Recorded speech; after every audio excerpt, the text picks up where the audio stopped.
la surtaxe de l'année dernière. Oui, mais on n'augmente pas, c'est déjà ça. On préserve le travail, on préserve le coût du travail, on préserve les jeunes, les étudiants. On est dans un budget qui diminue le déficit public. Je peux dire que le ministre de l'économie et des finances, il est très heureux qu'on passe de 5,4 à 4. Et on a un budget. Il nous reste 10 secondes pour vous poser une question qui intéresse tous les Français sur une promesse que vous aviez faite. Vous aviez annoncé une baisse du prix de l'électricité au 1er février. Et qu'est-ce qu'on voit ? Moins 9 € en moyenne sur un an. Ça veut dire moins d'1 euro par mois de baisse. Ça veut dire que depuis la crise en Ukraine, on a vaincu l'inflation. On avait des fortes hausses de l'énergie. L'énergie a baissé. Et même si c'est peu, elle continue à baisser. C'est plutôt une bonne nouvelle. Ils ne s'en rendent pas compte quand ils voient les factures. Non, mais je pense que si on compare la facture d'aujourd'hui à celle d'il y a 2 ans, il y a 3 ans, en pleine crise en Ukraine, là, on s'en rend compte. Et on poursuit ce mouvement. Peut-être moins vite qu'on l'espérait, mais on continue. Et on va tout faire. Pour ça, il faut investir dans le nucléaire et dans l'éolien, à faire en sorte que nos factures baissent. Merci Roland Lescure d'avoir été avec nous ce soir pour réagir à ce regain de tension donc, entre les États-Unis et la France.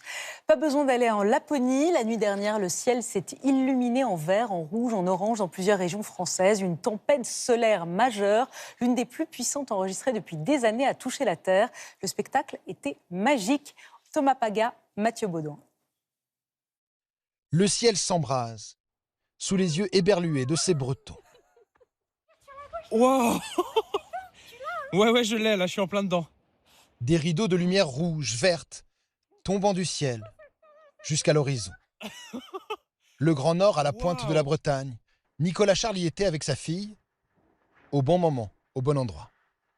Ça fait partie des rêves que j'avais, c'était d'aller voir des aurores boréales et du coup de faire un voyage pour aller là-bas. Mais bon, maintenant c'est bon, c'est exaucé. Le spectacle a illuminé la nuit, de l'ouest de la France à la Provence, où cette chapelle semble émerger d'un ciel de braise, et jusqu'au sommet des Alpes, où les plus courageux ont chaussé les skis pour l'observer. Une tempête solaire, la plus puissante depuis 2003. Des particules de notre étoile entrées en collision avec l'atmosphère. À plus haute altitude, cela donne du rouge, plus bas, du vert. En Bretagne, cette famille a pu l'observer depuis son port du Finistère.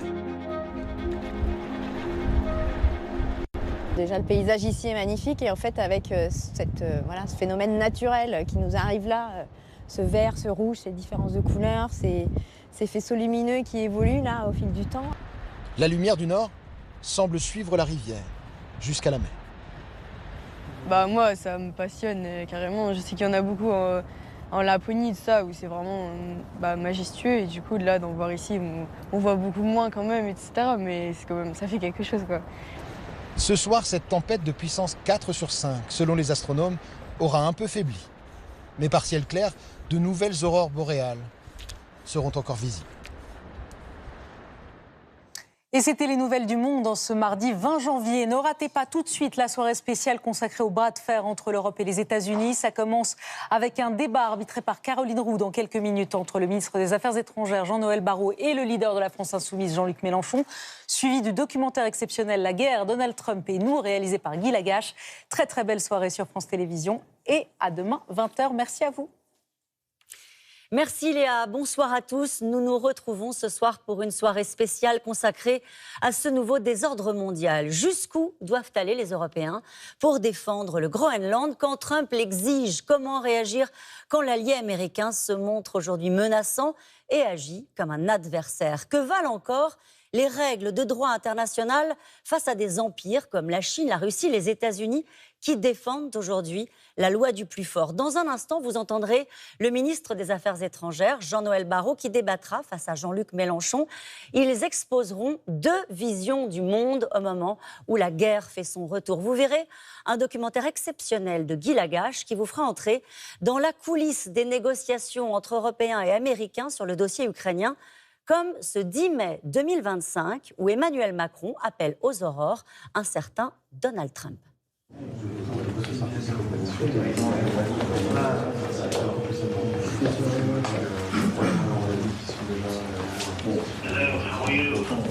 Donald, I know it's very early in the morning for you. I'm sorry to to call at that time. May I call you in 2 minutes with Zelensky, Starmer and Merz? It's okay for you? Yeah, go ahead, what's going on? Because he accepted what you proposed on your message, meaning a ceasefire for 30 days and so on. So he's ready to announce it. Did Putin accept also? Yeah. Oh, good. Nobel Prize for this. So may I call you back with him and the others? In 2 minutes I call you back? That's good. Okay? It's great news. Good. Call me back. I'll call you back in 2 minutes with the others. I call you back. You're the greatest. You are the greatest. No, thank you.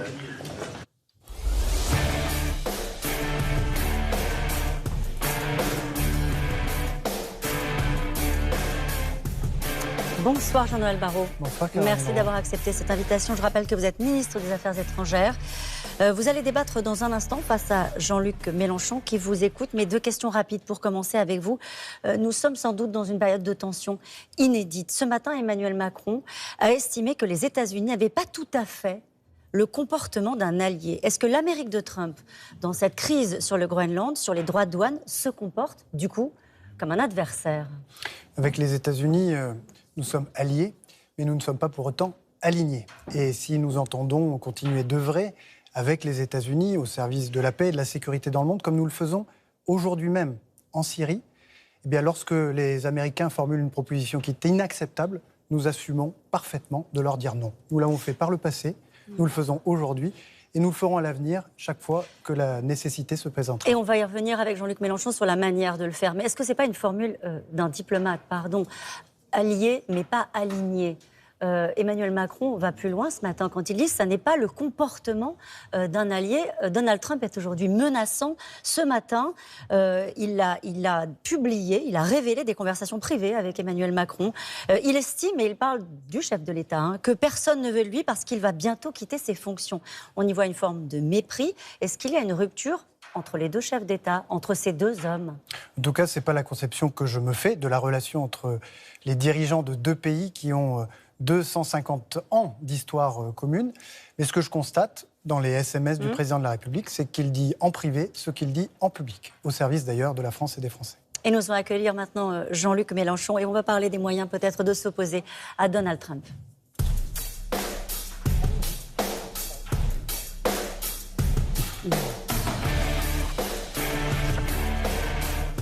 Bonjour. Bonsoir Jean-Luc Mélenchon. Bonjour. Merci d'avoir accepté de venir sur ce plateau débattre avec Jean-Noël Barrot. On en parlait à l'instant.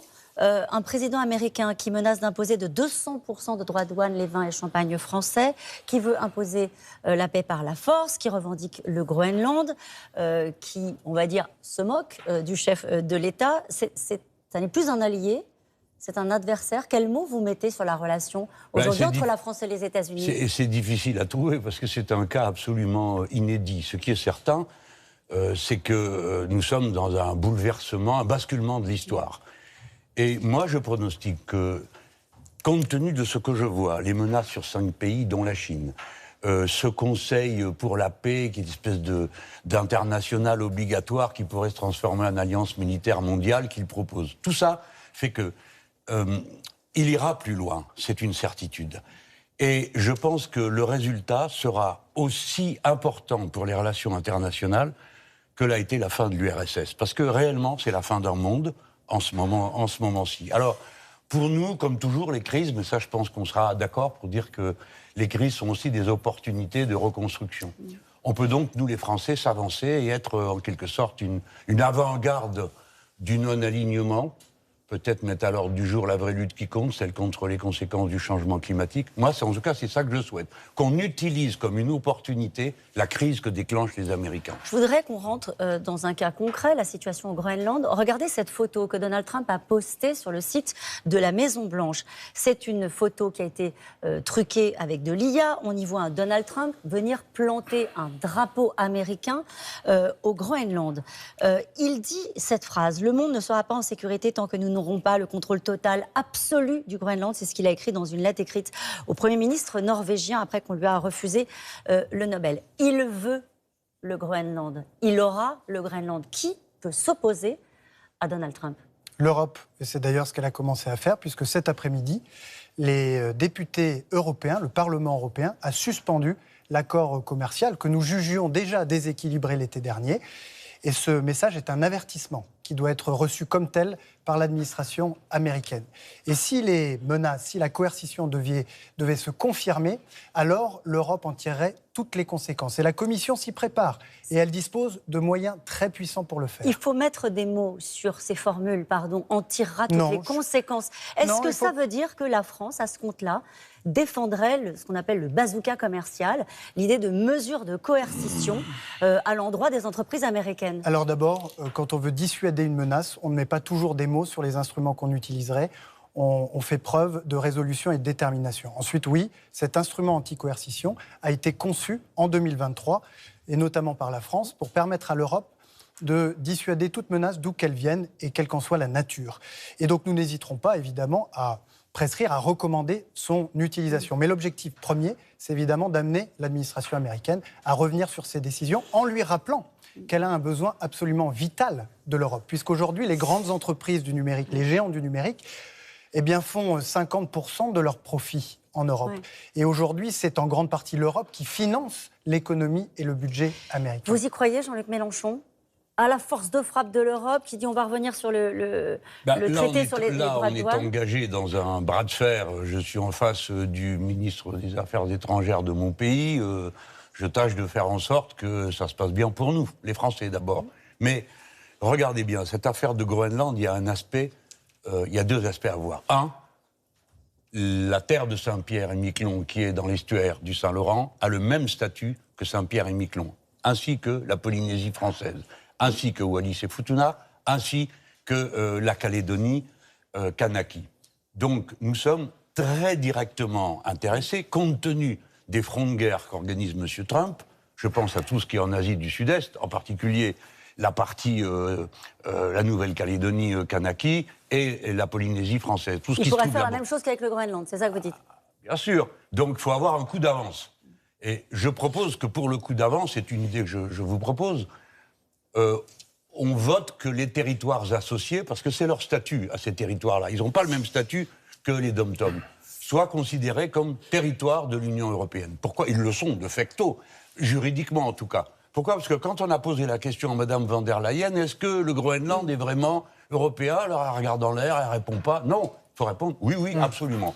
Et donc on pourrait avoir, si vous voulez, une sorte de vote solennel qu'on aurait dans le Parlement européen sur ce dossier-là. De même que nous pourrions avoir la discussion au Conseil de sécurité sur le Groenland. Nous, les Français, on est membres du Conseil de sécurité, donc on peut dire on va avoir cette discussion.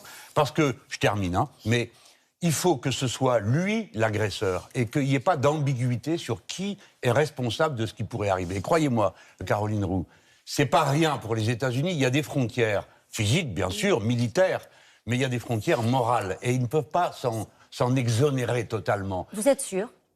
Parce que c'est de ça dont on doute aujourd'hui. Pourquoi je vous pose la question? Mais il le fait exprès, Caroline Roux, il le fait exprès. Il veut qu'on doute du fait qu'il est capable d'aller jusqu'au bout pour qu'il n'ait pas besoin de nous forcer et qu'on lui cède. Des avions militaires américano-canadiens arrivent ce soir au Groenland pour participer, soi-disant, à des activités prévues de longue date. Est-ce qu'il y a encore des verrous, comme le dit Jean-Luc Mélenchon, morale, ou est-ce qu'il y a un risque d'affrontement militaire au Groenland avec les États-Unis? Il y a évidemment des verrous, puisque notre analyse, Jean-Luc Mélenchon, c'est que le Groenland, étant un territoire européen, est couvert par la solidarité que se doivent les membres de l'Union européenne au titre de l'un des articles du traité de l'Union européenne. 42.7. Et puis, par ailleurs, le territoire groenlandais est également couvert par la protection de l'OTAN.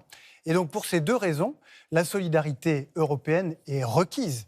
Et il n'aurait aucun sens pour un membre de l'OTAN d'aller jusqu'à porter atteinte à l'intégrité territoriale d'un autre membre de l'OTAN. Est-ce que l'Europe est forte? Donald Trump, dès qu'on lui pose la question, il dit de toute façon, ils vont plier.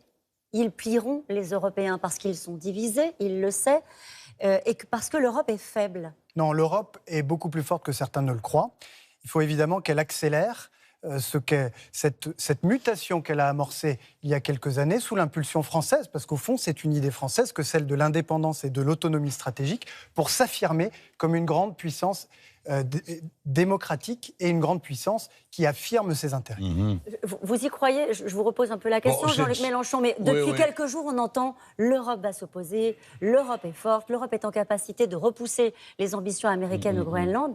Est-ce que cette Europe-là que vous connaissez peut le faire? Pour être franc, je comprends que le ministre essaye, c'est son job, c'est son boulot, mais j'espère qu'il a aussi un plan B, parce que ça va pas trop le faire. Je vais vous donner une petite démonstration, si j'ose dire. Hein. Il y a 27 pays de l'Union. Le Danemark dit on va aller militairement faire un exercice d'observation. Bon, alors les Français, etc.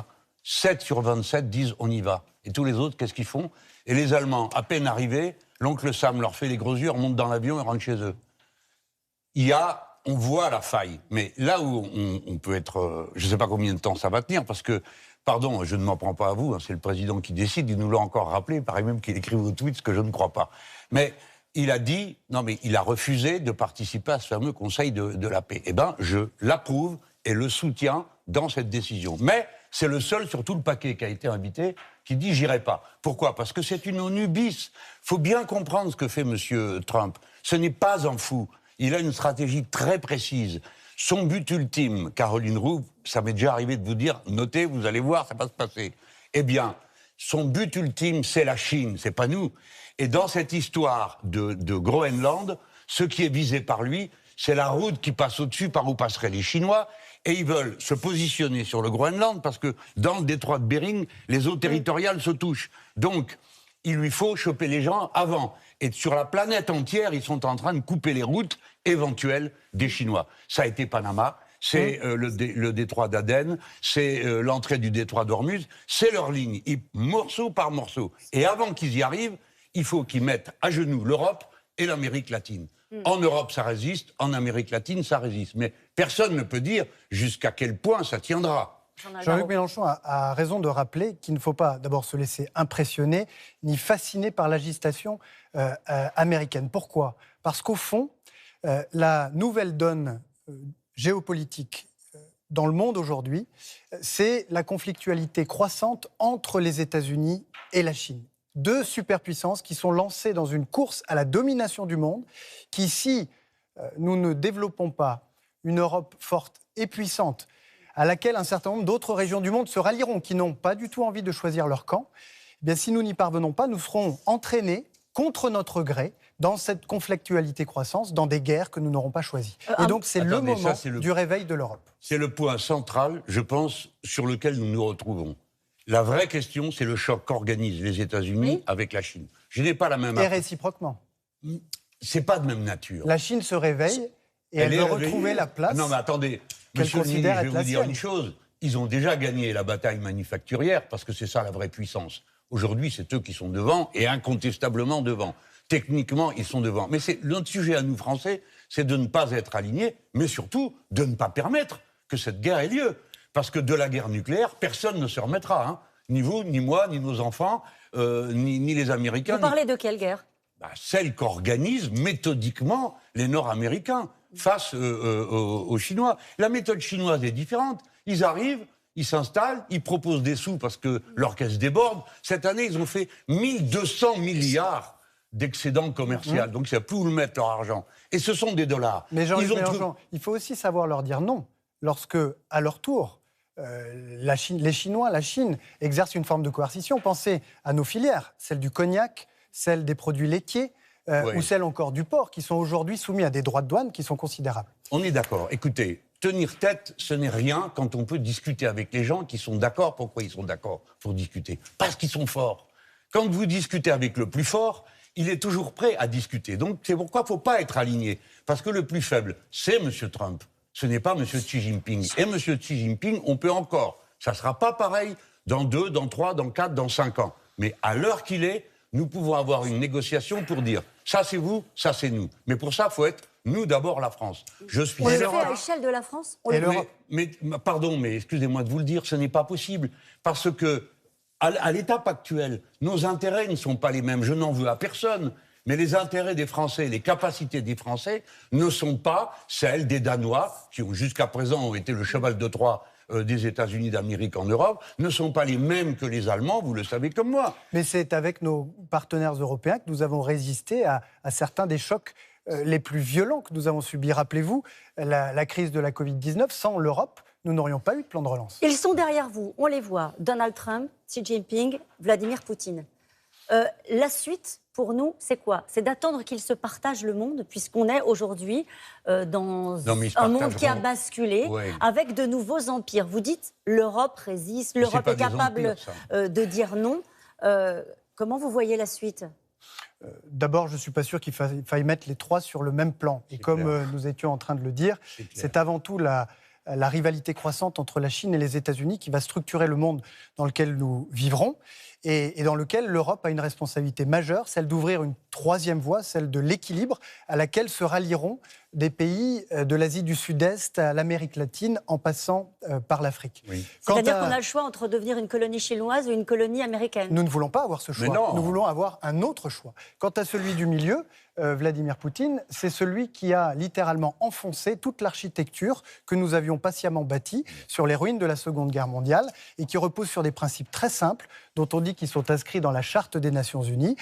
Je ne touche pas à tes frontières, les peuples sont libres de disposer d'eux-mêmes et je ne fais pas usage de la force, sauf en cas de légitime défense, ou sauf quand l'ONU l'a prescrit. Vous avez parlé justement de la force. Donald Trump, on le sait, ne veut pas s'arrêter au Groenland. Au Venezuela, il a capturé le président Nicolas Maduro et sa femme. Il y a Cuba, il y a le Mexique, il y a quoi encore qu'il a menacé? Le Groenland là. Et le Panama, le Canada à une époque, au nom de la lutte à l'époque contre le narcotrafic, l'ingérence a-t-elle des vertus quand il s'agit de faire tomber Nicolas Maduro? On rappelle que le président américain disait qu'il était un narcotrafiquant, ou de frapper militairement les structures nucléaires iraniennes. Est-ce que nous sommes dans un moment où les règles de droit international ne comptent plus, ou est-ce que c'est à géométrie variable? Comment est-ce que... Non, les règles de droit ne comptent plus. C'est pas mon tour. Allez-y. Non, mais bon. D'abord, terminons sur tout à l'heure. Donc, moi, je dis clairement les choses. En toutes circonstances, nous nous opposerons à la guerre contre les Chinois. Nous pouvons faire un bon accord. Deuxièmement, comme l'a dit M. Barrot, et je partage son avis, les trois ne sont pas sur le même plan. Donc, réfléchissons. Ouais. Notre intérêt est de terminer le plus vite possible la guerre d'Ukraine et que les Russes sortent d'Ukraine et qu'on ait des garanties mutuelles de sécurité. Nous, Européens, et surtout, M. Barrot, je pense qu'on pourrait se comprendre là-dessus. Il faut réintégrer la Russie dans le concert européen. On va en parler. Non. C'est très important parce que c'est le point d'équilibre des forces. Vous ne pouvez pas regarder les forces et dire « Bon, alors on a le choix à savoir à qui on va se soumettre. » Donc on parle aux Russes. Il faut d'abord qu'ils sortent. Il faut d'abord qu'on se renforce. Il faut d'abord donner un budget à nos armées. Il faut d'abord que l'Europe de la défense se développe. Pourquoi faire? Avant que nous soyons en capacité d'avoir cette discussion avec la Russie après Vladimir Poutine pour bâtir cette architecture de sécurité européenne. En attendant, il faut faire échec au projet colonial de Vladimir Poutine.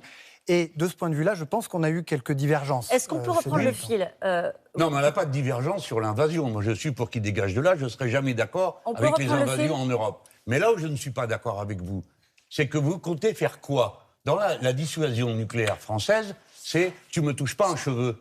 Or, ils sont déjà là-bas en Ukraine et on ne l'a pas fait. Donc, on voit bien qu'on a un problème. On a un problème. Et vous comptez faire quoi? Une guerre conventionnelle? Les fois où nous avons voté contre des résolutions qui étaient proposées au Parlement européen, c'est parce qu'on nous proposait de ne pas mettre de limite à la portée des armes. C'était ça qui se discutait. On a dit, mais vous êtes fous, vous voulez une guerre nucléaire? Il faut bien qu'on se comprenne. Nous ne jouerons pas, je pense que ce serait une erreur pour la France, de jouer les gros bras. Et de dire, on va faire, comme disent les Allemands, ils vont faire la plus grande armée conventionnelle d'Europe. Personne ne leur demande pourquoi faire. Vous comptez réellement faire une guerre conventionnelle? Vous ne croyez pas qu'on est puissant quand on est armé? Je crois qu'on est puissant quand on sait ce qu'on veut, où on va, et que certaines choses sont proscrites. Il n'y aura pas de guerre en Europe. Nous n'en voulons pas, et nous sommes capables de nous entendre. Il y a un plan maintenant pour nous entendre avec des garanties de sécurité mutuelle avec les Russes. On a entendu il y a quelques instants le président Macron dire que Zelensky était prêt avec la proposition de Trump. Sur cette base, il y a une possibilité. Mais elle est dure, et j'en profite pour vous dire que je souhaiterais que les Français s'honorent en disant « Les Américains On dit que, bon, de Donbass, tout ça, les Russes restent dedans. Non, quand est-ce qu'on demande l'avis des gens?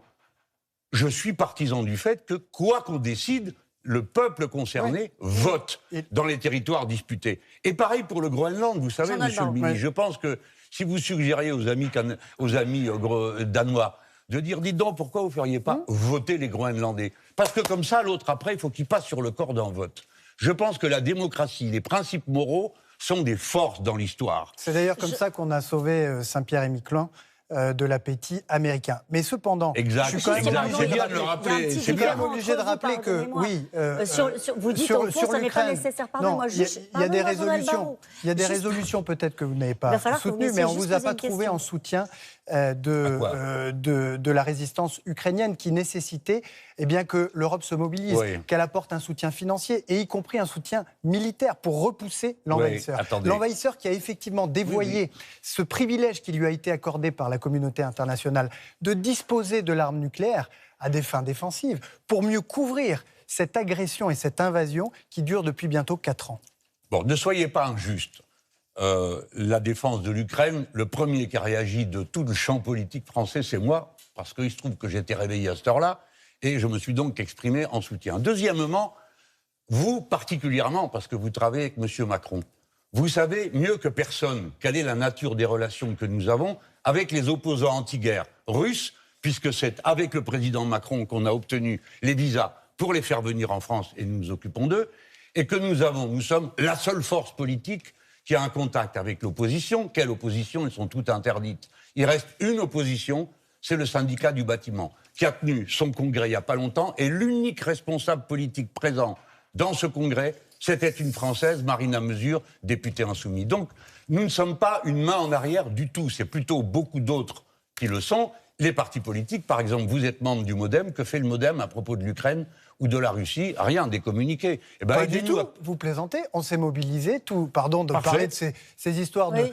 on s'est mobilisé pour aller chercher de l'aide et notamment de l'aide humanitaire qui sont partis par camion jusqu'à Oui, je sais, on était dedans. Kiev, et voilà. Non, mais attends, on était dans ces histoires-là. Mais par exemple, donnez-nous quelque argent, puisque nous accueillons des Russes opposants à la guerre. J'aime vous dire qu'il faut avoir quelque chose dans le ventre et pourtant, pour être opposant. Ceux qui sont restés là-bas sont pris 15 ans de prison. Et pourtant, on se souvient de l'absence de soutien des députés de la France Insoumise au Parlement européen lorsque des résolutions étaient passées sur Navalny ou sur d'autres opposants. Mais comme vous êtes injuste et comme vous ne suivez pas les affaires, nous voterons toujours Vous savez, vous connaissez le Parlement européen. Le Parlement européen vous dit, tenez, voici un baril de miel. Et puis quand vous regardez, il y a une cuillère de goudron dedans. À chaque fois, c'est des choses très nobles, très justes, sur l'indépendance, le droit à disposer de soi-même. Et puis après, il y a les armes que l'on fournira n'auront pas de limite de portée. Au fou, vous voulez une guerre nucléaire? Il n'en est pas question. On doit encore dire ce soir aux Français, à ceux qui auraient la tentation de jouer les gros bras, j'ai vu que le président du parti présidentiel, M. Attal, dit maintenant il faut laisser tomber les règles, il faut passer à la puissance. Il faut passer à la loi du plus